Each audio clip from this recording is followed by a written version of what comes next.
The elderly librarian saves rare books from being destroyed, unaware a collector among the protesters would leave her millions. Margaret Whitley knew this with the same certainty she knew the smell of aging paper and the weight of history in her hands. At 73, her life had become as ordered and precise as the Dewey Decimal System she'd devoted 50 years to maintaining, but today, chaos threatened everything she held dear. The morning light filtered through the high windows of Westfield Public Library's rare bookroom, catching dust motes that danced like tiny constellations above the glass display cases. Margaret adjusted her reading glasses and ran a gentle finger along the spine of a first-edition Dickens. The familiar texture calmed her racing heart as the sounds of chanting grew louder outside. "Progress, not pages! Progress, not pages!" The protesters had been gathering for 3 days now, their numbers swelling as news spread of the city council's decision to modernize the library, a sterile euphemism for gutting the rare books collection to make way for a technology center. Margaret understood the importance of computers, but not at the expense of irreplaceable literary treasures. Some volumes in her care were the last of their kind. Her arthritic fingers trembled slightly as she continued her morning ritual, checking each case meticulously. The protesters' voices became background noise, like the ticking of the grandfather clock in the main reading room, persistent, unavoidable, measuring the time until change would arrive, whether welcomed or not. "Miss Whitley?" Jeremy, the young assistant librarian, appeared in the doorway, his lanky frame seeming to fold in on itself with anxiety. "They're asking for you outside. The mayor's here with the developers." Margaret straightened her cardigan, deep blue with pearl buttons, worn smooth from years of nervous fidgeting, and nodded. "Then we shouldn't keep them waiting, should we?" As she moved through the library's main floor, patrons looked up from their books with concern etched on their faces. Margaret had been a constant in this building longer than most of them had been alive. To many, she was the library, her silver hair and kind eyes as much a fixture as the marble columns flanking the entrance. Outside, the autumn air bit at her cheeks. The crowd parted slightly as she emerged, their signs bobbing above their heads like buoys on a tumultuous sea. "Upgrade now," and "Future not past," painted in aggressive strokes. Mayor Harrington stood on the library steps with 2 men in expensive suits, their leather briefcases gleaming in the October sun. "Ah, Ms. Whitley," the mayor called, his politician's smile not quite reaching his eyes. "These gentlemen are eager to begin assessment for the renovation." "Demolition, you mean?"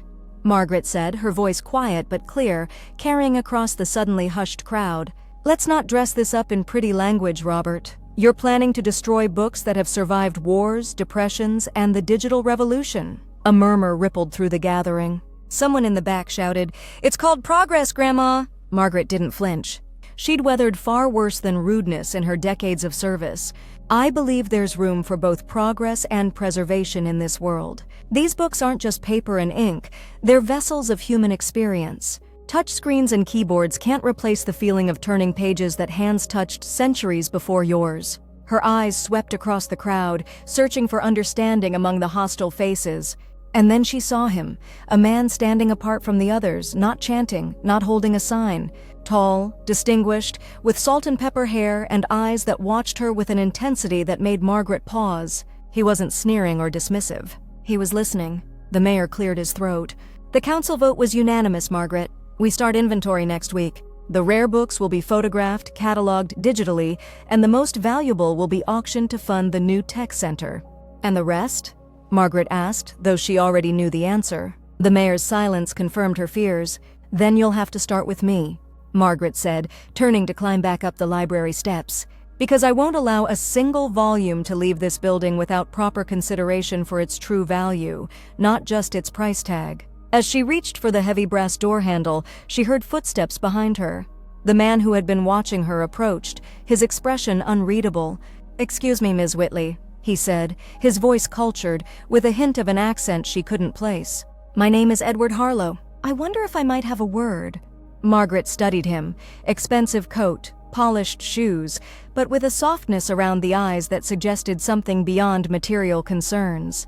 "About what, Mr. Harlow?" "About finding a third option, one that doesn't require choosing between progress and preservation." For the first time that day, Margaret felt a flicker of hope. "The rare book room is open for another hour. We can talk there." The rare book room had always been Margaret's sanctuary. Glass cases lined the walls, filled with treasures most people walked past without a second glance. First editions of Austen and Melville, illuminated manuscripts with gold leaf that still caught the light after centuries, leather-bound journals of local historical significance that would never make headlines but contained the authentic voices of the past. Edward Harlow moved through the space with unexpected reverence, his hands clasped behind his back as if to resist the temptation to touch. "Remarkable collection," he murmured, "especially for a small municipal library. Most were donations," Margaret explained, watching him carefully. "People who understood their value beyond monetary worth." Edward nodded, stopping before a case containing a weathered copy of Leaves of Grass. "First edition?" "Third," Margaret corrected. "1860. The one where Whitman added the Calamus poems." A smile touched Edward's lips. "You know your Whitman?" "I know all of them," she said simply. "That's my job." Edward turned to face her fully. "Ms. Whitley, I'm not actually part of the protest. I came because I heard about the council's decision and wanted to see the collection before—" He paused, seeming to reconsider his words. "I'm a collector myself. Books have been my life's passion." Margaret's shoulders stiffened. "If you're here to cherry-pick what you want before the auction—" "No," Edward interrupted gently. "I'm here to help if you'll let me. The protesters out there see only binary choices, old versus new, past versus future. But there's always nuance to be found. The council doesn't deal in nuance." Margaret sighed, lowering herself into her desk chair. The wood creaked in familiar sympathy with her aging joints. "They see dollar signs and voter approval ratings." Edward leaned against the edge of a bookcase, his expression thoughtful. "What if we could give them both? The funding they need for their technology center and the preservation of these books?" Margaret removed her glasses, suddenly tired. She'd been fighting this battle alone for weeks, and hope was a luxury she couldn't afford. "Unless you have several $1,000,000 in your pocket, Mr. Harlow, I don't see how." His smile deepened, creating a network of fine lines around his eyes that spoke of a life of curiosity and concentration. "Not in my pocket, no. But I do have connections. People who understand that our digital future is built on the foundation of our printed past." For the first time, Margaret allowed herself to really look at the man before her. There was something familiar about him, though she was certain they'd never met. "Why would you help?" "You don't know me or this library." Edward's gaze drifted to the window, where protesters still circled with their signs. "Let's just say I recognize a kindred spirit when I see one. Someone who understands that books aren't just objects, they're living things with souls of their own." A peculiar warmth spread through Margaret's chest, the first real comfort she'd felt since the council's announcement. "Well," she said, replacing her glasses, "I suppose I have nothing to lose by listening to your proposal." As autumn deepened into winter, the library became the unexpected center of a community divided. The protesters maintained their presence, though in diminishing numbers as the cold set in. Inside, Margaret and Edward worked tirelessly, cataloging each rare volume with a thoroughness that frustrated the mayor but couldn't be legally challenged. Edward came every day, arriving when the library opened and leaving only when Margaret insisted he go home and rest. He brought coffee in the mornings, Earl Grey for her, black Americano for himself, and sometimes pastries from the French bakery across town. Small kindnesses that Margaret pretended not to notice but secretly treasured. "You don't have to do this," she told him one snowy afternoon as they carefully photographed a collection of hand-bound poetry chapbooks from the 1920s. "Surely you have your own life to attend to." Edward's camera clicked softly. "This is more important." "Than what?" He looked up, his eyes crinkling. "Than almost anything else I could be doing." They worked in comfortable silence after that, the only sounds the whisper of pages turning and the occasional sigh of the heating system fighting against December's chill. Margaret found herself studying Edward when he was absorbed in his work. The careful way he handled each book, the quiet appreciation in his expression when he discovered something remarkable, the occasional smile that seemed to come from some private joy. She couldn't remember the last time she'd had a true collaborator, someone who understood without explanation why a marginal note in a 200-year-old text could be cause for excitement. The library had always been her home, books her most constant companions. But in Edward, she'd found something she hadn't realized she was missing, a witness to her life's work who recognized its value. As Christmas approached, Mayor Harrington's patience wore thin.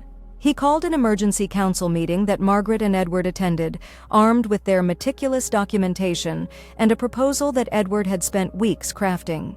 The council chambers were festooned with holiday decorations that seemed at odds with the tension in the room. Margaret sat straight-backed in the front row, Edward beside her, as the mayor called the meeting to order. "This has gone on long enough?" Harrington began, not bothering with pleasantries. "The delays are costing the city money, and the developer is threatening to pull out entirely." "Which would be a shame," Edward said smoothly, rising to his feet, "especially when there's a solution that benefits everyone." The council members exchanged skeptical glances as Edward distributed folders containing his proposal. Margaret watched their faces as they reviewed the contents, emotions shifting from confusion to surprise to cautious interest. "This is unexpected," Councilwoman Davis said finally, looking up at Edward. "You're proposing a private endowment to maintain the rare books collection?" Edward nodded. "The Harlow Foundation is prepared to fund a state-of-the-art preservation facility within the existing library structure, alongside the new technology center. We'll cover the costs of proper climate control, security, and digitization of the collection for broader access." "And in return?" the mayor asked, suspicion evident in his tone. "In return, the collection remains intact and accessible to scholars and the public. The foundation would have naming rights to the rare books room, but ownership would remain with the city." Margaret held her breath as the council members conferred in hushed tones. She'd learned over the past weeks that Edward Harlow was not just a collector, but a man of considerable means and influence in literary circles. Still, the scale of what he was offering stunned her. After what felt like hours, the mayor cleared his throat. "The council will need time to review this proposal in detail, but preliminarily, it seems workable." A ripple of relief passed through Margaret so strongly she nearly gasped. Edward's hand found hers beneath the table, giving it a gentle squeeze that she returned without thinking. Outside in the crisp winter air, snowflakes danced under the streetlights. Margaret found herself laughing, a sound so unfamiliar that it surprised her. "We did it," she said, wonder in her voice. Edward smiled, his breath clouding in the cold. "Not yet. But we will. Why?" The question had been building in her for weeks. Why go to all this trouble for books that aren't yours in a library you have no connection to? Edward was quiet for a long moment, watching the snow gather on the shoulders of her coat. Finally, he reached into his pocket and withdrew a small, worn book with a faded green cover. "Do you recognize this?" he asked, placing it in her gloved hands. Margaret examined it, confusion giving way to astonishment. This is The Secret Garden. First American edition, 1911. She looked up at him. "Where did you get this?" "From the Westfield Public Library 43 years ago." Edward's eyes held hers steadily. "I was 10 years old, new to the country, barely speaking English. My father had just taken a job at the factory, and we were living in a tiny apartment on Elm Street." Understanding dawned slowly. "You were that little boy," Margaret whispered. "The one who came every day after school." Edward nodded, snowflakes catching in his silver hair. "You found me hiding in the biography section one day, trying to decipher Roosevelt's autobiography with a dog-eared English-Hungarian dictionary. You were so determined," Margaret remembered, the memory surfacing like a photograph developing. "I started pulling books for you. Simple ones at first, then gradually more complex. This was the first one that truly transported me," Edward said, touching the book's cover gently. "You told me I could take it home, that books were meant to be lived with." Margaret's eyes filled with tears that had nothing to do with the cold. "You brought it back." "I'm bringing it back now," Edward corrected softly. 43 years later. With interest. The realization of what he was saying, of who he was and why he had come, left Margaret speechless. This man, this successful collector who could offer millions to save her library, had once been a frightened immigrant boy whom she'd hardly remembered until this moment. All this because of one book? She finally managed. Edward shook his head, snow falling from his shoulders with the movement. "Because of one librarian who saw a lonely child and gave him a key to worlds without end. You changed my life that day, Margaret Whitley. You showed me that language wasn't just a barrier but a bridge. That stories could be homes when your actual home doesn't feel like one." Margaret looked down at the book in her hands, this physical embodiment of a connection she hadn't known existed. All those years of carefully selecting books, of helping patrons find exactly what they needed, sometimes she wondered if it mattered. Now she knew. "Come on," Edward said gently, offering his arm. It's cold, and I believe I promised you dinner after the council meeting. We have plans to discuss. As they walked through the snowy streets, Margaret felt something she hadn't experienced in decades, the sensation of her life expanding rather than contracting, of possibilities opening before her like the pages of a book she'd never read. Spring came to Westfield with a riot of color and the sounds of construction. The library remained open during renovations, though certain sections were cordoned off as workers installed new wiring alongside careful preservation of original architectural details. Margaret watched the transformation with a mixture of awe and anxiety, trusting Edward's vision but still protective of her domain. The Harlow Rare Books and Manuscript Collection, as it would now be called, was taking shape in what had previously been underutilized storage space. Climate-controlled cases, subtle security systems, and comfortable research stations were being installed under Edward's exacting supervision. "What do you think?" he asked one April afternoon, leading Margaret through the half-finished space. Sunlight streamed through newly installed skylights, designed to provide natural illumination without damaging ultraviolet exposure to the books. Margaret ran her hand along a custom-built oak shelf. "It's beyond anything I imagined possible." "But," Edward prompted, hearing the reservation in her voice. She sighed, adjusting her glasses. "It's wonderful, truly. I just wonder if I'll still belong here when it's all so modern." Edward's expression softened. "Margaret, this room wouldn't exist without you. Not just because you fought to save these books, but because everything I know about preserving literary heritage, I learned from watching you all those years ago." She gave him a skeptical look. "I hardly think I taught you everything. You've studied with world-class conservators based on what I've seen." "Yes," he acknowledged with a smile, "but you taught me why it matters. The rest is just technique." Their relationship had evolved over the months of working together. What began as an alliance of necessity had developed into a friendship neither had expected, but both treasured.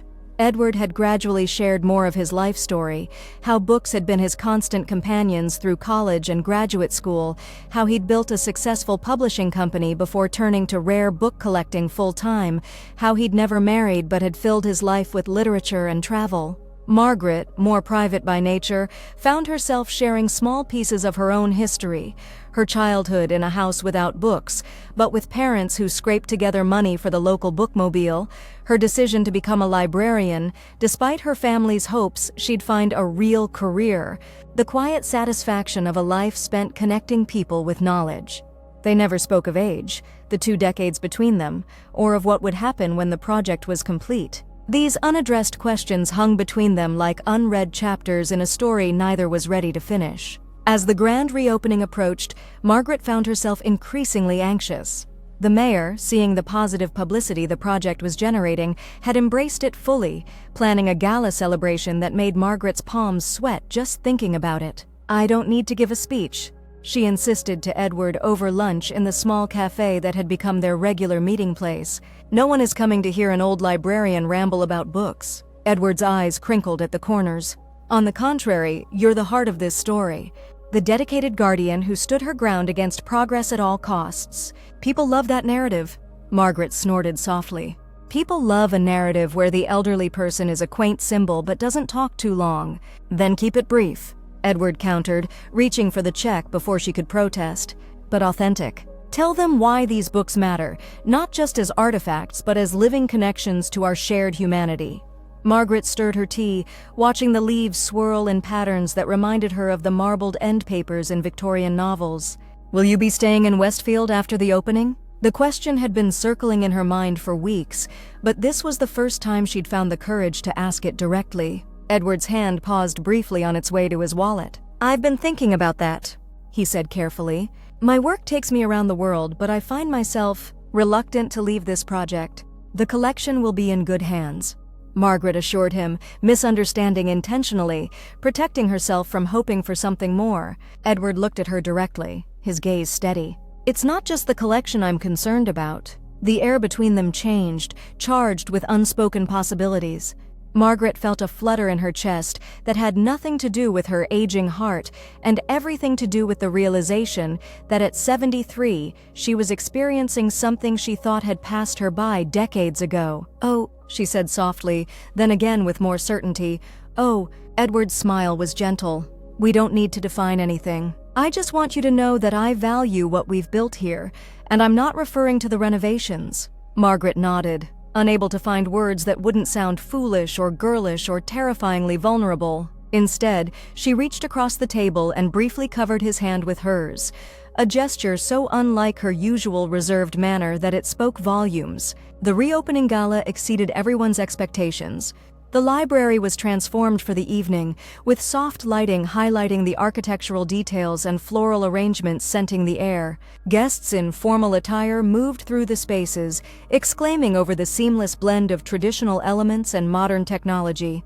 The rare books room drew particular attention, with its museum-quality display cases and interactive tablets that allowed visitors to virtually turn the pages of treasures too delicate for regular handling.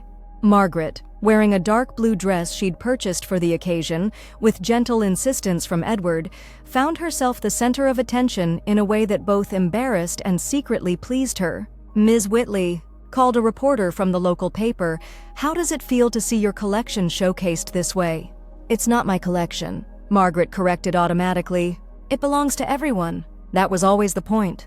As the evening progressed, Margaret watched Edward move through the crowd, charming city officials and engaging earnestly with regular library patrons who'd been invited to the celebration. He belonged in this world of influence and wealth, she thought, yet never seemed to forget the boy he had been or lose his genuine reverence for books as objects of transformation rather than status. Mayor Harrington eventually called for attention, tapping a spoon against his champagne glass. "Ladies and gentlemen, tonight we celebrate not just a renovated building, but a renewed commitment to the life of the mind in Westfield. We are incredibly fortunate that one of our own, though he's been away for some time, returned at exactly the right moment." The mayor gestured toward Edward, who inclined his head modestly. Edward Harlow's generosity has made possible what many thought impossible, a library that honors its past while embracing its future. "Edward, would you say a few words?" Edward approached the small podium that had been set up in the main reading room, his expression thoughtful. "Thank you, Mayor, but I'm not the hero of this story." His eyes found Margaret in the crowd. The true guardian of Westfield's literary heritage is standing right there, a woman who recognized the value of these books not as commodities, but as vessels of human experience across time. A spotlight found Margaret, who blinked in surprise as applause rippled through the gathering. "Margaret Whitley taught me to read between the lines when I was a boy struggling to find my place in a new country," Edward continued. "And when I returned decades later, she reminded me why that matters." "Margaret, would you join me?" Margaret moved through the parting crowd, her heart racing. As she reached Edward's side, he surprised her by stepping away from the microphone, yielding the platform entirely to her. Margaret began, then paused, looking out at the expectant faces. She had no prepared remarks, no clever anecdotes. All she had was 50 years of quiet devotion to this place and its treasures. "I became a librarian because I believe books are more than objects. They're conversations across centuries, whispers from minds long gone, invitations to see the world through eyes not our own." Her voice grew stronger as she continued, passion overcoming her natural reserve. "In a world increasingly focused on the immediate and the new, these rare books remind us that some thoughts, some stories, some truths endure. Not because they're old or valuable, but because they speak to something essential in the human experience." Margaret gestured to the renovated space around them. "This beautiful room, these careful protections, they're not about preserving paper and ink. They're about keeping alive the possibility of connection, of revelation, of that moment when a reader finds exactly the words they need." She turned slightly toward Edward, speaking now as much to him as to the crowd. "Sometimes a book finds its way into exactly the right hands at exactly the right moment, and lives are changed. We can't always know when that happens or how far those ripples will spread. We can only ensure the books are here, waiting when they're needed." The room was silent when she finished, then erupted in applause that made Margaret's cheeks flush. Edward's eyes held hers with a mixture of pride and something deeper that made her breath catch. As the formal program concluded and guests dispersed to explore the library further, Edward guided Margaret to a quiet corner near the biography section, the very spot where they had first met all those years ago. "That was perfect," he told her softly.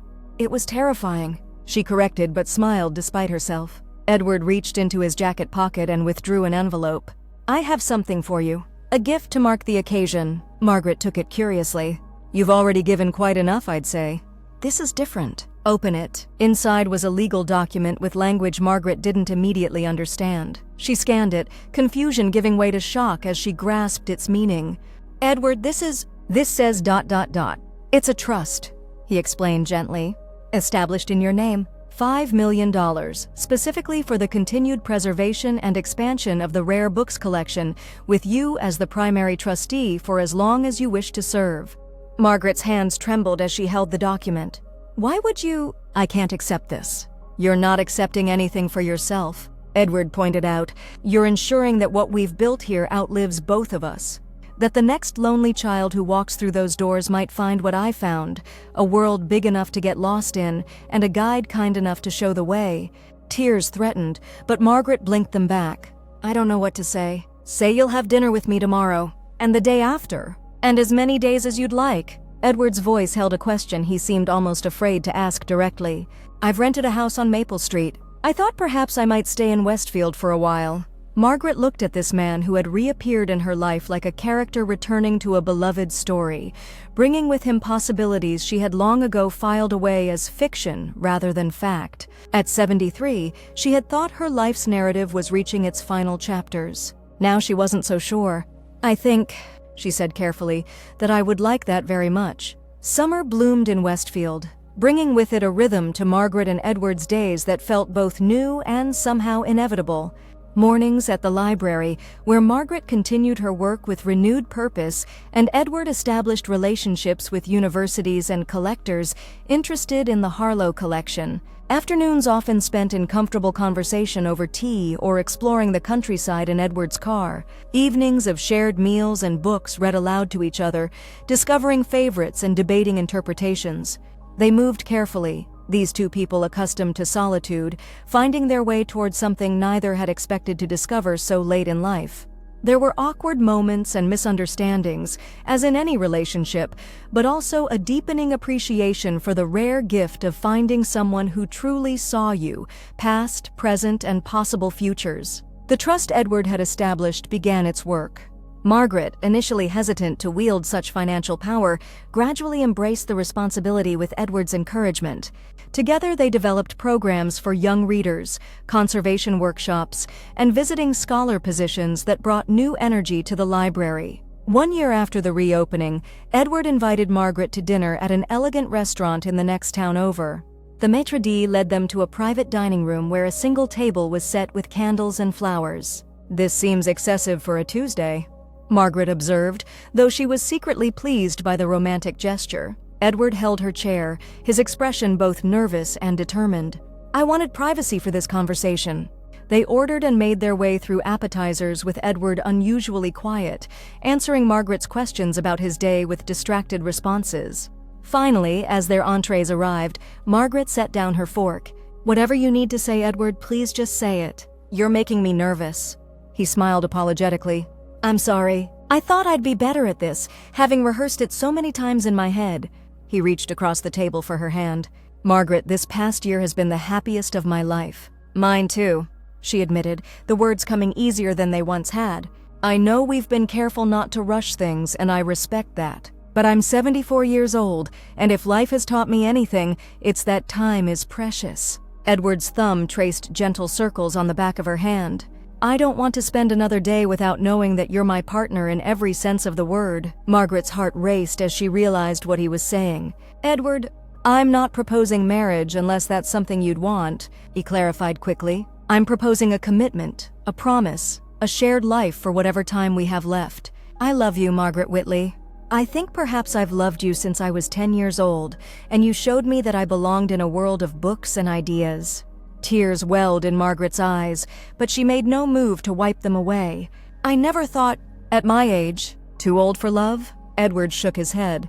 I don't believe that. Not for a moment. Margaret looked at this man across from her, his kind eyes behind his glasses, the silver hair she now knew was soft beneath her fingers, the hands that treated rare books and her heart with equal care. Neither do I, she said finally, her voice steady despite her tears. I love you too, Edward. And yes to all of it. The relief and joy that transformed his face was worth every moment of uncertainty, every year of solitude that had preceded this unexpected chapter in her life.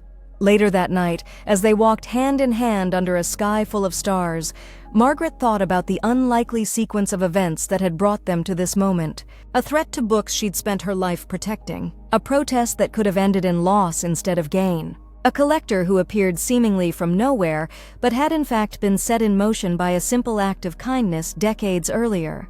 "What are you thinking?" Edward asked, noticing her contemplative expression. Margaret squeezed his hand.